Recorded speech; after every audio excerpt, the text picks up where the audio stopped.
Welcome everyone. Welcome to our new chapter that is colonialism and imperialism. तो इसके अंदर देखिए हम डिटेल में पढ़ेंगे कि कॉलोनिज्म क्या है और इम्पेरियलिज्म क्या है। ठीक है जी। 16th सेंचुरी यानी 1500 के बाद का समय, जिसमें हम सबसे पहले देखेंगे कि यूरोप में उस टाइम पे क्या हो रहा था और इंडिया में कैसे जो है कॉलोनिज्म इम्पेरियलिज्म फैल गया। देखिए उस टाइम पे यूरोप के अंदर जो है पॉलिटिकली, सोशल और रिलीजियस अवेकनिंग हो रही थी और इकोनॉमिक अवेकनिंग भी हो रही थी। इसका मतलब क्या है, पहले हम इसका मीनिंग समझते हैं तब आपको अच्छे से समझ में आएगा ये चीज़। ठीक है, देखिए पॉलिटिकली मतलब एक नई टाइप की सरकार आ रही थी, डेमोक्रेसी की बात चल रही थी। ठीक है, लिबरलिज्म की बातें चल रही थी। सामाजिक तौर पे जो है वहाँ पर जो डिस्क्रिमिनेशन था वो चीज़ें खत्म हो रही थी, अधिकार दिए जा रहे थे। ठीक है, और रिलीजियस आपने पढ़ा है, प्रोटेस्टेंटिज्म का जो मूवमेंट था मार्टिन लूथर के द्वारा जर्मनी में। इकोनॉमिक अवेकनिंग, इंडस्ट्रियलाइजेशन हो गया, जो व्यापार का बढ़ना, सी रूट की डिस्कवरी, अमेरिका की डिस्कवरी। ठीक है, इस टाइप से चीज़ें हो रही थी यूरोप के अंदर उस टाइम पे। मतलब एक एजुकेशन या पूरे सिस्टम में एक बदलाव हो रहा था। इसको हम क्या बोलते हैं, इस पीरियड का नाम रख दिया गया वो है रेनेसेंस और रिफॉर्मेशन मूवमेंट। यानी एक नया रिन्यू होना, चीज़ें रिन्यू हो रही थी देश में, चीज़ें एक नए तरीके से आ रही थी। तो इसके लिए क्या चाहिए था यूरोप को, उनको अपना फिनिश्ड गुड बेचना होता था सबसे पहली चीज़, क्योंकि इंडस्ट्री है, बहुत सारा गुड बना हुआ है। और उसके लिए रॉ मटेरियल चाहिए था, यानी सामान बनाने के लिए सस्ता रॉ मटेरियल, यानी 10 रुपए का मिल जाए और 100 में बेच दें, इस टाइप की एक मार्केट इनको चाहिए थी। और इसकी वजह से ही इन्होंने कहाँ पर कब्जा करना स्टार्ट किया भाई, एशिया और अफ्रीका के एरियाज पे इन्होंने अपना कब्जा करना स्टार्ट किया दो तरीके से। ठीक है, इसको हेगेमोनी, इसको बोलते हैं हम कॉलोनिज्म एंड इंपेरियलिज्म। मतलब ये अपनी जो है रूल्स चलाने लगे एशिया और अफ्रीका पे, और इन्हीं दो चीज़ों को हम बोलते हैं कॉलोनिज्म, कॉलोनियलिज्म। इस दोनों की डेफिनेशन अभी हम देखेंगे। ठीक है, एंड दूसरा है भाई इंपेरियलिज्म। दोनों में फ़र्क होता है लेकिन दोनों जुड़े होते हैं आपस में। ठीक है, सेम सेम बट डिफरेंट। ठीक है, इस टाइप से। इसके बाद देखिए लेट्स लर्न की पॉइंट्स देखते हैं। सबसे पहले क्या कंडीशंस थी इंपेरियलिज्म जो स्टार्ट हुआ, और ग्रोथ कैसे हुई इंपेरियलिज्म की, ये दो चीज़ें हम थोड़ा सा देखते हैं डिटेल में। सबसे पहले कंडीशन क्या थी कि भाई इंडस्ट्री बढ़ रही थी भाई।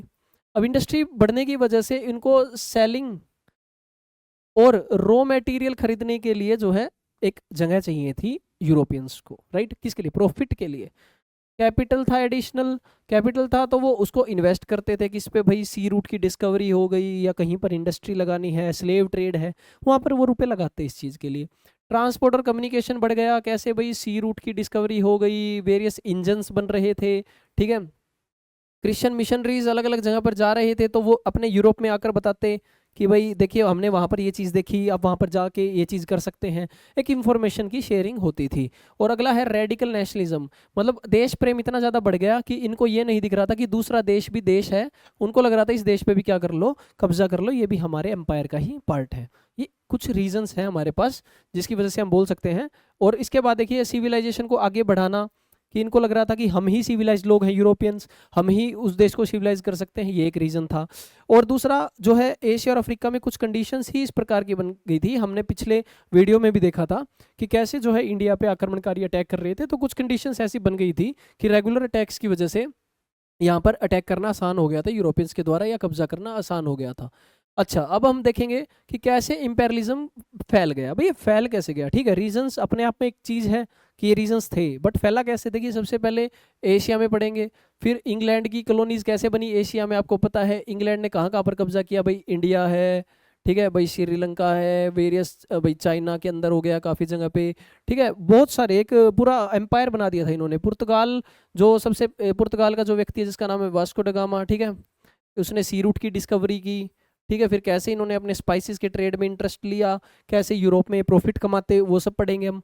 और हॉलैंड की कॉलोनीज, ये नीदरलैंड वगैरह की कॉलोनीज। फिर फ्रांस आता है, फ्रांस के अंदर हम देखेंगे कर्नाटक की लड़ाइयाँ देखेंगे। ठीक है, इंडिया के अंदर। ठीक है, और इसके अंदर इंडो चाइना का रीजन देखेंगे। ठीक है, जर्मनी की, रशिया की टेरिटरीज, चाइना को कैसे कब्जा किया गया। ठीक है, अफ्रीका पे कैसे कब्जा किया गया, और इंडिया का हम ऊपर देख ही चुके हैं। ठीक है, इसके बाद हम अगला जो इसमें देखेंगे मेन पॉइंट्स, वो है क्या इफेक्ट पड़ता है इंडिया पे इंपेरियलिज्म का। ठीक है, इन डेफिनेशंस को हम देखेंगे अभी थोड़ी देर में। कॉलोनिज्म और इंपेरियलिज्म, आप समझिए क्या इफेक्ट पड़ता है इंडिया पे। देखिए इंडिया के अंदर सबसे पहले डिसइंटीग्रेशन हो जाता है विलेज की इकोनॉमी का, यानी गांव जो अपनी मर्जी से अच्छे से काम कर रहे थे, सेल्फ सफिशिएंट थे, गांव में ही सामान बनता, गांव में बाहर मार्केट में बेचते, राजा सहयोग देते, काफ़ी रिच हमारी इंडिया का सिस्टम था इकोनॉमिकल, गोल्डन स्पैरो जो है इंडिया को बोला जाता था, उसको डिस्ट्रॉय किया इंपेरियलिज्म ने। हैंडीक्राफ्ट जो हाथों से बनने वाली चीज़ें थी वो डिक्लाइन में आई। इसका रीज़न क्या था भाई, इंडस्ट्रीज, मशीनरी, ठीक है, ज़्यादा मशीनों की वजह से हाथ से बनी हुई चीज़ें बहुत बनती थी लेट, और उसको खरीदने वाले हो गए कम, चीप लेबर की अवेलेबिलिटी हो गई। ठीक है, ड्रेन ऑफ वेल्थ की थ्योरी पढ़ेंगे। ड्रेन ऑफ वेल्थ की थ्योरी किसने दी भाई, दादा भाई नारोजी ने दी थी। ठीक है, ठीक है, un British rule in India की बुक में। ठीक है, इंडस्ट्री, हमारे इंडिया की जो खुद की इंडस्ट्रीज भी थी वो भी डिक्लाइन होने लगी। ठीक है, वेस्टर्न एजुकेशन आ गया, तो इंडिया के अंदर जो है वर्नाकुलर लैंग्वेज में जो पढ़ाई होती थी, हमारी देसी भाषाओं में जो पढ़ाई होती थी वो कम हो गई।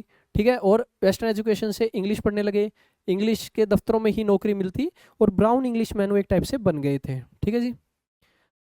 फिर दूसरा जो है, सरकार ने इंपोर्ट्स पे ज़्यादा ध्यान दिया एक्सपोर्ट्स के मुकाबले। इंडिया के अंदर सामान ज़्यादा आता, इंडिया से सामान बाहर कमाता, तो हमें नुकसान था। इंडिया के एग्रीकल्चर को ख़त्म किया गया काफ़ी हद तक, और क्रिश्चियन मिशनरीज इतने ज़्यादा फैल गए कि लोगों को कन्वर्ट किया गया ताकि वो इंग्लिश एम्पायर को सपोर्ट करें कि yes we support this empire. ठीक है, तो ये कुछ रीजंस थे इंडिया पे इस चीज़ का क्या फ़र्क पड़ा। ये फ़र्क हमने 8 फ़र्क हमने देख लिए। सबसे पहले देखते हैं कॉलोनिज्म है क्या। देखिए जी, देखिए कॉलोनिज्म क्या होता है कि एक पावरफुल कंट्री है, मान लीजिए कोई भी पावरफुल कंट्री उस टाइम पे, इंग्लैंड मान लीजिए, वो अगर इकोनॉमिक एडवांटेज उठाना चाहे किसी वीक या किसी गरीब देश का, ठीक है, उसको अपने कंट्रोल में रहकर, ठीक है, इसको बोलते हैं कॉलोनिज्म। यानी आप याद कीजिए मेरे साथ, colonism is the tendency of a powerful country that we will take economic advantage of a weak nation. भाई कमज़ोर देश का हम फायदा उठाएंगे और उसके इकोनॉमिकली लूटेंगे, मतलब रुपए पैसे, इंडस्ट्री, इन स्लेव ट्रेड, इस तरीके से हम उसको लूटेंगे। इसको बोलते हैं कॉलोनिज्म। यानी वहाँ पर हम हमारा सामान बसाएंगे, हमारा घर बसाएंगे, उसको वहाँ पर व्यापार करेंगे और उस देश को हम लूटेंगे। इसका क्या फाउंडेशन था, कॉमर्शियलिज्म। कॉमर्शियलिज्म क्या होता है भाई, व्यापार करना एक टाइप से। मतलब कहाँ से शुरू होता है कॉलोनिज्म, कब्जा करना कैसे स्टार्ट करते हैं भाई, व्यापार करने से। व्यापार करते वहाँ रहते, तो वहीं से ये प्रोसेस बनता था। ठीक है, कब स्टार्ट हुआ ये 1500 से लेकर 1750 तक मेनली चलता है। इसके बाद ये किसका रूप ले लेता है, बाद में ये रूप ले लेता है इंपेरियलिज्म का। यानी आपको बहुत अच्छे से याद रखना है, सबसे पहले कॉलोनिज्म चल रहा था, व्यापारिक तौर पर वो एडवांटेज लेते देश की, लेकिन धीरे धीरे इतना ज़्यादा कब्जा हो गया उस देश पे कि वो किस में कन्वर्ट हो गया भाई, इंपेरियलिज्म में वो कन्वर्ट हो जाता है। ठीक है, क्या कारण थे वो किसी देश में जा रहे थे, क्या क्या रीजंस थे। देखिए सबसे पहला रीजन था कि उनको प्रॉफिट कमाना था। ठीक है, दूसरा रीजन था कि भाई अपनी मदर कंट्री की पावर दिखाना, कि भाई हमारा एक एम्पायर है, हम दूसरे देश पे कब्जा कर सकते हैं, अपनी पावर दिखाने के लिए वो निकलते। फिर तीसरा था कि कन्वर्ट करना उनको अपने रिलीजन में, जैसे क्रिश्चियन मिशनरीज को भेजते स्पेशल मिशन पे कि कन्वर्ट कीजिए, ये भी एक रीज़न था उनका उस देश में आने का। ये बात चल रही है उस देश में आने का, रहने का क्या रीजंस थे। दूसरा, पनिशमेंट से बचने के लिए भी कई लोग अपने देश को छोड़कर इंडिया या अफ्रीका जैसे देशों में आ जाते थे। ठीक है, कि वहाँ उनको पनिशमेंट मिल रही हो, भाग के वहाँ किसी और देश में बस गए। तो ये कुछ 3-4 रीजंस थे, वो दूसरे देश में एंट्री लेते थे। ठीक है जी। अगला क्या था कि कॉलोनीज बनने के क्या कोजेज थे, भाई कॉलोनी क्यों बनाई। ठीक है, व्यापार अपनी तरफ है कि आए, रॉ मटेरियल लिया, सामान बेच दिया, मार्केट है, ये तो आज भी होता है। लेकिन कॉलोनी बनाने का क्या जो है कोज था, कैसे कॉलोनीज बनी। देखिए सबसे पहले था कि जियोग्राफिकल डिस्कवरीज होने लगी। क्या होने लगी भाई, जियोग्राफिकल डिस्कवरी, यानी बहुत सारे देश जो है खोज किए गए, उनके देशों के रास्ते भी खोज किए गए। जैसे इसके अंदर कॉमर्शियलिज्म, एक कॉमर्शियल रिवॉल्यूशन चल रहा था, मतलब व्यापारिक रिवॉल्यूशन। सभी देशों में एक कंपटीशन था कि मैं ज़्यादा व्यापार करूं, मैं ज़्यादा प्रॉफिट कमाऊं। इसकी वजह से कॉलोनीज बसने लगी और डिस्कवरी होने लगी अलग अलग रीजन्स की, ताकि ज़्यादा से ज़्यादा उनको सामान वहाँ से मिले। क्या हो रहा था देखिए, इसको देखते हैं अच्छे से एक बार। देखिए सबसे पहले इन्होंने एक पॉलिसी अपनाई, उसका नाम है ट्रिपल जी पॉलिसी। ट्रिपल जी में किस पे ध्यान देते हैं कि वहाँ गोल्ड है, हमें ग्लोरी मिलेगी इससे, और भगवान का नाम या उनको कन्वर्ट कर देंगे हम उन देश के नागरिकों को। ये 3 पॉलिसी, गोल्ड से मान के, ठीक है, पावर से, वरना फिर गोल्ड से, ये 3 चीज़ें हम फॉलो करेंगे। जैसे अमेरिका की डिस्कवरी किसने की भी, कोलंबस ने। तो वहाँ पर यही था कि नारा भी दिया कि ज़्यादा गोल्ड ज़्यादा ग्लोरी, ठीक है, और मोर फेम, जितना आप गोल्ड जीतेंगे उतना फेम, ये एक पॉलिसी अपनाई। दूसरा रीजन क्या है कि वहां से इनको रॉ मटेरियल मिल जाता था, उस देश से क्या मिल जाता था, कच्चा माल अपनी फैक्ट्रीज के लिए। फैक्ट्रीज कहाँ लगी हुई थी, यूरोप में। दैट्स द रीजन जो है देशों को लूट के यूरोप अमीर बनता है। ठीक है, और मैन्युफैक्चर गुड्स वो बेच सकते थे वहाँ पर। अगर मान लीजिए किसी के पास रॉ मटेरियल तो है लेकिन सामान बेचना है तो उन लोगों को सामान भी आराम से बेच सकते थे। जनसंख्या ज़्यादा बढ़ रही थी यूरोप में, जनसंख्या ज़्यादा बढ़ने की वजह से वो दूसरे देशों में आ जाते थे। कई बार अनफेवरेबल क्लाइमेट होता एग्रीकल्चर के लिए तो किसी देश में जाना पड़ता एग्रीकल्चर करने के लिए। मान लीजिए कोई प्लांटेशन क्रॉप है, भाई टी है, कॉफ़ी है, रबर है, वो हर जगह नहीं उग सकती, उनके लिए एक स्पेशल क्लाइमेट चाहिए, तो उसके लिए भी दूसरे देश में जाके रहना पड़ता था क्योंकि वहाँ पे प्रॉफिट कमाना है। ठीक है, और अगला है डिज़ायर फॉर प्रोस्पेरिटी। ठीक है, कि भाई प्रोस्पेरिटी उनको चाहिए थे, अपनी लाइफ को डेवलप उनको करना था। ठीक है, तो ये एक रीज़न था। ये तो हो गया कॉलोनीज बनाने के रीजंस कि कॉलोनीज क्यों बना रहे थे, ये रीजंस थे। अब आज ये इंपेरियलिज्म क्या होता है, हमने देखा कि व्यापारिक तौर पे तो कॉलोनी बन रही थी, रहना कॉलोनीज बेसिकली जैसे कॉलोनी बनती है रहने के लिए, उस टाइप से ही समझ लीजिए वही है। ठीक है, बस वो इकोनॉमिक एडवांटेज लेंगे, उसमें थोड़ा सा ये फर्क है। इंपेरियलिज्म क्या होता है, जब एक पावरफुल और एक बहुत ही एडवांस देश, ठीक है, अपनी अथॉरिटी बना दे किसी वीक और बैकवर्ड कंट्री पे और उसको एक्सप्लॉइट करने लग जाए हर एंगल से। रिमेंबर दिस, थोड़ा सा डिफरेंस क्या है कि जब हम पढ़ रहे थे कॉलोनियल सिस्टम तो उसमें हम देख रहे थे इकोनॉमिकली वो उसको खराब करे रुपए पैसे में, लेकिन इंपेरियलिज्म में क्या है कि अब तो राजनीति में भी वो घुस गए, कल्चर भी अपना थोप दिया कि आपको तो इंग्लिश ही पढ़नी है, आपको तो भाई हम पार्लियामेंट बोलेंगे या जो भी चीज़ हमारे वहाँ है आपको भी इसी तरीके से रहना होगा, राजा का सिस्टम नहीं होगा, ये नहीं होगा। इस टाइप की चीज़ें जब वो करने लग जाए तो इसको बोलते हैं भाई इंपेरियलिज्म। क्या बोलते हैं भाई, इंपेरियलिज्म। ये कब से स्टार्ट हुआ भाई, ये स्टार्ट होता है 1750 के बाद। 1750 तक कॉलोनीज बनती है, ज़्यादा से ज़्यादा रीजन्स को कैप्चर किया जाता है रुपए पैसे के लिए, व्यापार के लिए। बाद में वो अपना सिस्टम वहाँ पर अडोप्ट करते हैं कि हम जैसे बताएंगे वैसे सरकार चलेगी और जैसे हम कहेंगे वही चीज़ें बनेंगी देश में। ये होता है इंपेरियलिज्म। ठीक है, क्योंकि 1750 के बाद जो है इंग्लैंड में प्रॉपरली इंडस्ट्रियल रिवॉल्यूशन आ गया था और अब धीरे धीरे यूएसए और जापान भी इस दौड़ में कूद गए थे, इंडस्ट्रीज ज़्यादा बढ़ रही थी तो इनको बहुत सारा रीजन चाहिए था। जब बहुत सारा रीजन चाहिए, कई देशों को तो होती है लड़ाइयाँ, लड़ाइयाँ होने की वजह से क्या होता है, ये अपने सभी दाव पेच लगाते हैं उस देश पे कब्जा करने के लिए और वो दाव पेच किस में कन्वर्ट हो जाते हैं भाई, इंपेरियलिज्म में। ठीक है, तो अब नई मार्केट ढूंढने के लिए एक इंपेरियलिस्ट सिस्टम बना दिया ये कि भाई कब्जा कर लो, रुपए पैसे के लिए नहीं, अब व्यापार के लिए नहीं, हर तरीके से। जब आप हर तरीके से उस पर कब्जा करोगे तो वो देश आपका ही हो जाएगा, आप उसमें कुछ कीजिए, आप जितना प्रॉफिट कमाना चाहते हो उतना कमाइए। तो ये एक चीज़ थी इंपेरियलिज्म आने की। अच्छा, इंपेरियलिज्म एक्सपैंड कैसे हुआ, ठीक है भाई, कॉलोनीज का समझ में आता है कि व्यापार करने के लिए आए, धीरे धीरे भाई पनिशमेंट से बचने के लिए आ गए, रॉ मटेरियल के लिए आ गए, सामान बेचने के लिए आ गए, लेकिन राजनीति के लिए, कल्चर के लिए, इंग्लिश पढ़ाने के लिए, रिलीजन के लिए क्या कंडीशंस थी ऐसी अफ्रीका और एशिया में कि ये बहुत इजीली यहाँ पर जो है कब्जा कर पाए हर एंगल से। सबसे पहला तो है इंडस्ट्रियल रिवॉल्यूशन भाई। जब इंडस्ट्रियल रिवॉल्यूशन ने सब कुछ बदल दिया, means of transport, education, employment, slave trade, काफ़ी सारी चीज़ें बदल गई थी दुनिया में। ठीक है, दूसरा है क्रिश्चियन मिशनरीज, ये हम स्टार्टिंग से ही पढ़ते आ रहे हैं कि कन्वर्जन था, तो जब वो सेम रिलीजन के बन जाएंगे लोग तो ऑब्वियसली वो उनको फेवर करने के चांसेस ज़्यादा है। ठीक है जी, कैपिटल ज़्यादा थी, रुपए पैसे ज़्यादा थे, वेल्थ ज़्यादा होने की वजह से उस देश पे कब्जा करना उनके लिए ईजी था, आर्मी ज़्यादा थी उनके पास, इसकी वजह से नेशनलिज्म, यूरोप के अंदर नेशनलिज्म आ गया था कि हमारा देश सबसे ज़्यादा एरिया कैप्चर करे, तो एक कंपटीशन स्टार्ट हो गया था।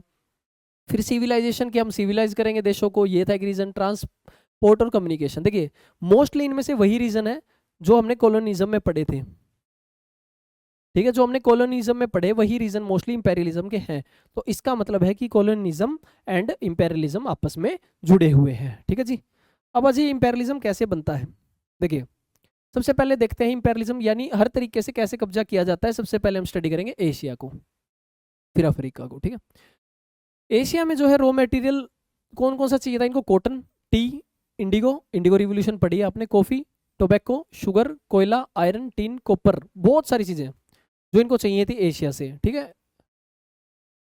कौन कौन से कंट्रीज थी जो इस पे कब्जा करना चाहते थे एशिया रीजन पे, काफ़ी सबसे बड़ा कंटिनेंट है वो है England, France, Portugal, Holland, Germany and Russia. देखिए जो हमने देखा कि एशिया सबसे बड़ा कंटिनेंट है, इस पे ये देश जो है कॉलोनाइजर्स बन गए थे। काफ़ी सारे देश होंगे डेफिनेटली, इतना बड़ा कंटिनेंट है, इतने बड़े बड़े देश है, जनसंख्या सबसे ज़्यादा है। ठीक है, तो एशिया में सबसे पहले पढ़ते हैं इंडिया पे कैसे कब्जा किया गया। देखिए इंडिया पे देखते हैं, सबको पता है सबसे पहले पुर्तगीज आए थे, फिर डच, ब्रिटिश, फिर फ्रेंच लोग इंडिया में आए थे। सी रूट की डिस्कवरी किसने की, सी रूट की डिस्कवरी की थी वास्को ड गामा ने। किसने डिस्कवरी की थी, वास्को ड गामा ने 1498 में। ठीक है, अब जो है लास्ट में दो पावर बच जाती है, ब्रिटिश और फ्रेंच इंडिया के अंदर। इनके बीच में लड़ाइयाँ होती हैं, 3 कर्नाटक की लड़ाइयाँ। ठीक है, इसमें लास्ट की लड़ाई में जो है ब्रिटिश जीत जाते हैं और लास्ट में इंडिया पे कब्जा किसका हो जाता है भाई, ब्रिटिश का। ठीक है, पहले दोनों का ही था। ठीक है। फिर उसके बाद बैटल ऑफ प्लासी होता है 1757 में, किसके साथ भाई? सिराजुद्दौला, ये बंगाल का राजा है। ठीक है, ये कहाँ का राजा है भाई? बंगाल का। इसको हरा दिया जाता है क्योंकि बंगाल उस टाइम पे सबसे रिच प्रोविंस था। तो इसको हराने के बाद इनके पास काफ़ी ज़्यादा रुपए पैसे आते हैं। इन रुपए पैसे का यूज इस लड़ाई में करते हैं ये, क्योंकि स्टार्टिंग में लड़ाइयाँ हार रहे थे, लेकिन बाद में इंग्लिश के पास जब बंगाल रीजन आ गया तो बहुत ज़्यादा वेल्दी हो गए वो एकदम से, और उस रुपए पैसे को उन्होंने इस लड़ाई में लगाया, कर्नाटक की लड़ाई में, और फ्रेंच को हरा दिया। लास्ट में जीत प्राप्त हो जाती है। काफ़ी रीजन्स थे और भी। फ्रेंच एक सरकारी कंपनी थी, ब्रिटिशर्स की कंपनी प्राइवेट थी, तो उनके पास वेल्थ थोड़ी सी ज़्यादा थी। ठीक है, परमिशन नहीं लेनी पड़ती थी, काफ़ी रीजन्स थे। अगली जो लड़ाई होती है वो है बैटल ऑफ बक्सर 1764 में। इसमें जो है बंगाल, बिहार और उड़ीसा से इनको टैक्स कलेक्ट की पावर मिल जाती है। अभी तक सिर्फ बंगाल का रीजन था, अब 3-4 रीजन से जब ये रुपए पैसे कलेक्ट करेंगे तो काफ़ी सारी बड़ी सेना इकट्ठा करना या बहुत सारा इन्वेस्टमेंट करना एरियाज को जीतने के लिए ईजी था अब इनके लिए। 1799 में ये मैसूर को जो है जीत लेते हैं टीपू सुल्तान को हराकर।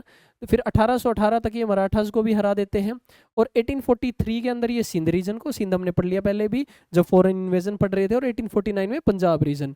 यानी हम ये बोल सकते हैं कुल मिलाकर कि 1857 की क्रांति से पहले मोस्ट ऑफ द इंडिया का रीजन ये जीत लेते हैं। ये थी एक इंडिया की स्टोरी। ठीक है, बर्मा जिसको आज के टाइम का म्यांमार बोलते हैं, वहां पर कब कैप्चर किया गया? यहाँ पर भी 3 लड़ाइयाँ होती हैं म्यांमार के लिए, 1824 से लेकर 1885 तक। देखिए 1885 में एक चीज़ और हुई थी, सबको पता है। ठीक है, वो है इंडियन नेशनल कांग्रेस का गठन। इंडियन नेशनल कांग्रेस का गठन हुआ था। ठीक है, तो म्यांमार के ऊपर भी 3 लड़ाइयाँ होती हैं और अंत में कैप्चर कर लिया जाता है म्यांमार को। इंडिया से कब अलग किया जाता है म्यांमार को? 1935 के आसपास। ठीक है, फिर आ जाता है श्रीलंका। श्रीलंका में भी जो है सबसे पहले पुर्तगाली लोग ही कब्जा करते हैं, क्योंकि इंडिया में भी सबसे पहले पुर्तगाली ही थे। ठीक है, उसके बाद ये डच लोग आ जाते हैं, और लास्ट में जो है ब्रिटिशर्स का कब्जा हो जाता है। फ्रेंच को हराने के बाद बेसिकली ब्रिटिशर्स श्रीलंका पे भी कब्जा कर लेते हैं। 2 चीज़ों के लिए मेनली यहाँ पर होता था, टी और रबर की खेती के लिए। और 1948 में जो है श्रीलंका को आज़ाद कर दिया जाता है। ठीक है जी, कब आज़ाद कर दिया जाता है भाई? 1948 में। मलाया पेनिसुला यानी मलेशिया वगैरह के रीजन की अगर हम बात करें, ये कहाँ है? आपका साउथ ईस्ट एशिया में है। साउथ ईस्ट एशिया कहाँ पड़ेगा भाई? ठीक है, ये आपका डायरेक्शन बना दीजिए, north, south, east and west. South Asia के अंदर इंडिया वगैरह देश हैं, तो अगर आप इधर जाएंगे तो आपको इंडोनेशिया, मलेशिया ये सब देश मिलते हैं, तो साउथ ईस्ट रीजन में हो जाता है। ठीक है, मलाय पेनिसुला। यहाँ पर क्या है कि 1840 तक क्या था, इन्होंने सिंगापुर जीत लिया। ठीक है, और 1865 में जो है ब्रिटिशर्स ने मलाय पेनिसुला यानी पूरे एरिया पे कैप्चर कर लिया। सबसे पहले सिंगापुर रीजन, वहाँ से काफ़ी आपको पता है आज भी वो one of the richest area है सिंगापुर का, और सिंगापुर रीजन से ब्रिटिशर्स ने काफ़ी रुपया कमाया और धीरे धीरे इस पूरे रीजन पे कैप्चर कर लिया। तिब्बत के अंदर जो है 1904 में जो है अटैक किया गया, और दलाई लामा के साथ ट्रीटी के तहत जो है तिब्बत को भी कैप्चर कर लिया गया। ठीक है जी, ये हमने किसकी कॉलोनीज पढ़ी? इंग्लैंड की कॉलोनीज, ब्रिटिशर्स की। अब अगला जो देश है जिसने कॉलोनीज बनाई एशिया के रीजन में, वो है हॉलैंड भाई। कौन सा देश है भाई? हॉलैंड है। ठीक है, जो डच लोग हैं हॉलैंड देश के, उन्होंने साउथ ईस्ट एशिया पे सबसे पहले अटेंशन दिया। इंडिया में भी आए, लेकिन ज़्यादा टाइम तक ये नहीं चल पाए। बैटल ऑफ बिदारा 1759 के नियर बाय हार गए थे। ठीक है, और सबसे पहले इनका मेन फोकस था साउथ ईस्ट एशिया के अंदर। ठीक है, सबसे पहले इन्होंने 1602 में पुर्तगालियों को हराया। ठीक है, और बोटम नाम की जगह पे जो है फैक्ट्री लगाई। 1605 के अंदर जो है इन्होंने अम्बोयान पुर्तगालियों से जीत लिया। किसको हरा रहे थे अभी तक? ये पुर्तगालियों को ही हरा रहे थे। ठीक है, धीरे धीरे 1619 में आक्रमण करके इन्होंने जकार्ता, ठीक है, इंडोनेशिया के अंदर ये जीत लिया, और कैपिटल बनाई बटाविया। क्या बनाई भाई? कैपिटल बटाविया इन्होंने अपनी कैपिटल बनाई डच लोगों ने। ठीक है, और 1641 तक जो है मलाक्का जो स्ट्रेट है, जो रास्ता है, वो पुर्तगालियों से जीत लिया। मलाक्का स्ट्रेट का रास्ता व्यापार के लिए काफ़ी इंपॉर्टेंट है। इंडिया से अगर व्यापार इधर जाना चाहेगा पैसिफिक ओशन में, तो मलाक्का स्ट्रेट से पास होता है। तो डच के कंट्रोल में आया, तो काफ़ी रुपए पैसे वहाँ से कमा पाए इस व्यापार से। ये हो गया हमारे पास हॉलैंड का। फिर है पुर्तगालियों के लिए कौन सा सबसे इंपॉर्टेंट है? आप सबको पता है कि 1498 के अंदर जो है वास्को ड गामा आए थे कैलीकट के पोर्ट में। ठीक है, कैलीकट के पोर्ट पे किसने स्वागत किया उनका? किंग जैमोरिन ने। ठीक है, जैमोरिन ने उनका स्वागत किया, और एक नए समुद्र के रास्ते की खोज हुई इंडिया तक जाने की। जमीन का रास्ता कैसे बंद हुआ था आपको पता है? ठीक है, 1453 की जो कॉन्स्टेंटिनोपल की लड़ाई थी, उससे ज़मीन का रास्ता बंद हो गया था, और यहाँ पर अब समुद्र के रास्ते की खोज इनके लिए काफ़ी इंपॉर्टेंट थी। उसके बाद इन्होंने गोवा, दमन, दीव, दादर नगर हवेली पे कब्जा किया, और साउथ ईस्ट एशिया में कहाँ चले गए? तिमर नाम की जगह पे, और मकाओ आइलैंड जो है चाइना के पास, वहाँ पर पुर्तगालियों ने अपना कब्जा किया। देखिए इंडिया पे हो गया। ठीक है, धीरे धीरे साउथ ईस्ट एशिया, चाइना की साइड इन्होंने कब्जा कर लिया। छोटे छोटे रीजन इनके पास थे लास्ट तक। अगला सबसे स्ट्रॉन्ग देश था इंग्लैंड के बाद, वो है फ्रांस, जिसने काफ़ी सारी कॉलोनीज बनाई। फ्रांस की बात करते हैं। देखिए 1674 में जो है सबसे पहले जो है इंडिया में इनकी एंट्री हुई और इन्होंने पोंडिचेरी और चंद्रनागौर नाम की जगह पर कब्जा किया। धीरे धीरे इन्होंने मॉरिशस जो टापू है हमारा पड़ोसी, माही जो एरिया है इंडिया का, 1725-1721 में कैप्चर कर लिया। और कैलीकट में भी 1739 में आ गए। अच्छा, उस टाइम पे इंडिया में क्या हो रहा था 1739 में, आपको पता है भाई? Battle of Karnal. क्या हो रहा था भाई? बैटल ऑफ करनाल, नॉर्थ की साइड है ना। करनाल में नादिर शाह था। कौन था भाई? नादिर शाह, ठीक है। और अब आ जाते हैं इंडिया का, हमने रीजन पढ़ लिया इंडिया के नियर बाय का। अब हम देखेंगे चाइना साउथ ईस्ट का। देखिए आप समझिए स्टोरी को, दो रीजन्स कॉलोनीज ने कैप्चर किए थे एशिया में, मेनली इंडिया के आसपास का रीजन और एक साउथ ईस्ट और चाइना के आसपास का रीजन। तो दो रीजन ही हम ऐसे पढ़ रहे हैं जब से। साउथ ईस्ट में बात करें तो चाइना पे कब्जा किया इन्होंने और कंबोडिया पे कब्जा किया, ठीक है। और इसके बाद जो है 1885 में फ्रांस ने चाइना को हराया और उनके रीजन तैंकिंग और अनम को जीत लिया। किसको भाई? तैंकिंग और अनम अनम को जीत लिया, ठीक है। और आप ध्यान दीजिए इस बात को, ये पेपर के लिए इंपॉर्टेंट है कि फ्रेंच इंडो चाइना किसको बोलते हैं। देखिए फ्रेंच इंडो चाइना किसको बोलते हैं? जो साउथ ईस्ट एशिया का रीजन हो गया और चाइना का, इनको जोड़ के बोला जाता है फ्रेंच इंडो चाइना। पेपर में आ जाएगी फ्रेंच इंडो चाइना, तो आप समझ लीजिएगा साउथ ईस्ट एशिया और चाइना का रीजन जो फ्रांस ने कब्जा किया उस रीजन का नाम रख दिया एक शॉर्ट में, ठीक है। अब आ जाइए जर्मनी ने कैसे कैप्चर किया। देखिए जर्मनी की बात कर लेते हैं हम यहाँ पे। जर्मनी की कॉलोनीज मोस्टली जो है न्यू गुवेना के पास थी और 1898 में इन्होंने चाइना से क्योचू नाम की जगह ले ली थी कॉन्ट्रैक्ट पे। और एक टापू कैरोलिन आइलैंड हो गया और मार्शल आइलैंड, ये दोनों टापू का है पैसिफिक ओशन में। आपके जियोग्राफी के पॉइंट ऑफ व्यू से भी इंपॉर्टेंट है, ठीक है। ये पैसिफिक ओशन में जर्मनी ने कैप्चर कर लिए। इसके बाद रशिया ने कहाँ कहाँ कैप्चर किया? देखिए सेंट्रल एशिया के नियर बाय तो है ही। 1864 में इन्होंने खोखंड, बुखारा और खीवा नाम की जगह को कैप्चर किया। तशकांत डिक्लेरेशन आप कई बार पढ़ते हैं, तशकांत को इन्होंने 1865 में कैप्चर किया। तुर्किस्तान हो गया, आज तुर्कमेनिस्तान नाम है देश का, ठीक है। समरकंद का एरिया हो गया, ठीक है। और धीरे धीरे चाइना से इन्होंने लाउटुंग कॉन्ट्रैक्ट पे ले लिया 25 साल के लिए। तो रशिया ने भी जो है काफ़ी सारे रीजन जो है एशिया के रीजन में कैप्चर किए, ठीक है। ये 2-3 बार आपको ये वीडियो देखना पड़ेगा तब ये रीजन सभी याद होंगे, ठीक है। फर्स्ट टाइम में ज़्यादा याद नहीं हो पाएंगे आपको, ठीक है। बट कोशिश कीजिएगा 50% नाम आप याद करें। अब आ जाइए इंपॉर्टेंट बात कि भाई मेनली चाइना को इन्होंने कैसे कॉलोनाइज किया। अब ने बाकी सभी देशों के अलग से स्टोरी पढ़ रखी है, लेकिन अभी यहाँ पर हम चाइना और अफ्रीका पे मेन फोकस करेंगे। कौन कौन से देश चाइना पे कब्जा करना चाहते थे भाई? England, France, Germany, Russia, America और ये सब देश, ठीक है। सबसे पहले हम देखते हैं जर्मनी का। हमने थोड़ी देर पहले देखा क्योचू नाम का जो एक टापू है वो इन्होंने कॉन्ट्रैक्ट पे ले लिया था 1897 में, ठीक है। अमेरिका ने कहा ओपन डोर पॉलिसी। अमेरिका ने तो सीधा बोल दिया कि बाकियों को जितना फेवर मिल रहा है मुझे भी उतना फेवर दीजिए। तो पेपर में आ जाए ओपन डोर पॉलिसी चाइना पे किसने लगाई? अमेरिका ने। इंग्लैंड किस में इंटरेस्टेड था भाई? इंग्लैंड जो है चाइना के अंडर इंटरेस्टेड था ओपीएम के ट्रेड में, ठीक है। ओपीएम ट्रेड, इसकी वजह से 2 ओपीएम की लड़ाई भी हुई क्योंकि चाइना का राजा नहीं चाहता था कि ओपीएम देश में बिके, राइट भी, जनसंख्या को भी नुकसान है। तो दोनों लड़ाइयाँ कब हुई? 1839 टू 42 और 1854 टू 58। इसमें लास्ट में कौन जीत गया भाई? ब्रिटेन जीत गया, ठीक है। ब्रिटेन की जीतने की वजह से ब्रिटेन को हांगकांग मिल गया। कहाँ से मिल गया भाई? चाइना से हांगकांग, ठीक है। और एक रीजन और मिल गया, ठीक है, जिसका नाम है बाई ही बी। और फ्रांस को मिल गया क्वांगचू। कब मिला? सेम साल में। दोनों सेम टाइम पे जो है इंग्लिश को भी मिला और फ्रांस को भी। यानी चाइना की काफ़ी ज़्यादा बुरी हालत यहाँ पर कॉलोनाइजर्स ने कर दी थी, काफ़ी रीजन जो है बांट दिए थे, ठीक है। इसके अलावा जापान ने भी चाइना से रीजन मांग लिया। कौन कौन सा भाई? कोरिया का और फॉर्मोसा का जो रीजन है वो जापान ने कैप्चर कर लिया, ठीक है। ऐसे ही रशिया ने जो है मंचूरिया नाम की जगह और पोर्ट आर्थर, वेरी फेमस, ये सबसे फेमस पोर्ट है, ठीक है, पोर्ट आर्थर, इस पे कब्जा कर लिया। तो आपको देखिए सिंपल स्टोरी से याद करना है कि चाइना के अंदर ये सभी देश जो है कब्जा कर रहे थे। जर्मनी का हो गया क्योचू और अमेरिका का हो गया ओपन डोर पॉलिसी, रशिया का मंचूरिया और पोर्ट आर्थर, जापान का कोरिया और फॉर्मोसा। ओपीएम ट्रेड में ब्रिटेन जीत गया, उसको हांगकांग मिल गया, फ्रांस को क्वांगचू। ये सब रीजन चाइना में मिल गए, 1-2 बार में याद हो जाएंगे, ठीक है। दो रिविजन्स कम से कम, ठीक है जी। अब आ जाइए सबसे इंपॉर्टेंट यहाँ पर कंटिनेंट जिसकी हम बात कर रहे हैं एशिया के बाद, वो है अफ्रीका। तो पेपर के लिए इंपॉर्टेंट है कि अफ्रीका पे कैसे क्या हुआ। आपको पता है काफ़ी ज़्यादा बड़ा कंटिनेंट है, पूरे कंटिनेंट की उन्होंने खोज की नहीं थी स्टार्टिंग में कि क्या कहाँ पर क्या है। तो इसका नाम रख दिया गया स्टार्टिंग में डार्क कंटिनेंट, कि भाई मतलब इसके बारे में तो हमें पता ही नहीं। Dark continent does not mean anything related to colour. इसका मतलब है इनको ज़्यादा इंफॉर्मेशन अफ्रीका के बारे में नहीं थी, इसलिए इसका नाम क्या रख दिया गया था? Dark continent. और 1875 के बाद धीरे धीरे इन्होंने कोशिश की कि अफ्रीका पे हम कब्जा करते हैं, भाई यहाँ पर भी रॉ मटेरियल है। कौन कौन से देश ने स्टार्टिंग में इंटरेस्ट लिया? सबसे पहले तो डेफिनेटली इंग्लैंड और फ्रांस तो है ही, ठीक है। एक बेल्जियम इंपॉर्टेंट नाम है। सबसे पहले बेल्जियम ने इंटरेस्ट लिया अफ्रीका में। बेल्जियम देश का उस टाइम पे राजा था भाई लियोपोल्ड टू। क्या नाम था? Leopold two. ये बहुत ही स्ट्रॉन्ग राजा था और इसके साथ एक ब्रेव मैन था जिसका नाम है हेनरी स्टैनली। इसने कोंगो पे कैप्चर किया 1878 में। तो भाई सबसे पहले इंपॉर्टेंट है आपके एग्जाम के लिए कि भाई अफ्रीका में सबसे पहला रीजन कौन सा था जहां पर कैप्चर किया गया, वो है कोंगो। कोंगो रिवर भी आपके बहुत सारे एग्जाम्स में आती है। तो भाई कोंगो रीजन ही है सबसे पहले जिसपे कब्जा किया गया, किसके द्वारा भाई? बेल्जियम के द्वारा। हेनरी स्टैनली और लियोपोल्ड टू इनका राजा हो गया। हेनरी स्टैनली आदमी हो गया जिसने बताया सब कुछ डिटेल में, ठीक है।